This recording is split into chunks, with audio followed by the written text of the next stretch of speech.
മമ്മിയാണല്ലേ ഫ്രിഡ്ജിനകത്ത് ice cream വെച്ചേക്കുന്നത്. നമുക്ക് പറ്റുന്ന മമ്മി പോട്ടെ, നമുക്ക് അങ്ങനെ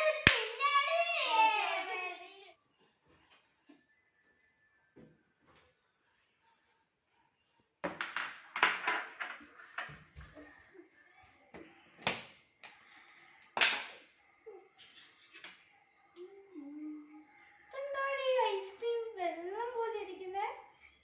അടുത്ത് പോയതായിരിക്കും. എന്തേലും കിട്ടിയല്ലേ കഴിക്കാം. ഐസ്ക്രീം വേണോ? നമുക്ക് ഇത് ആദ്യം കഴിച്ചിട്ട് പിന്നെ എടുക്കാം.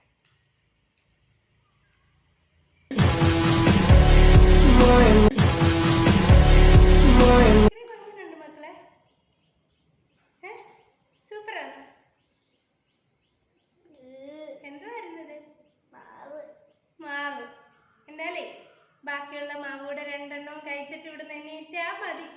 ഫുള്ള് മാവ് തീർത്തിട്ടേ പോകാവുള്ളൂ കേട്ടോ. ഈ ബാക്കി ഇരിക്കുന്ന ഇത്രയും മാവ് കൂടെ തീർത്തിട്ട് മക്കളുമാരുന്ന് ഇവിടെ നിന്ന് പോയാൽ മതി.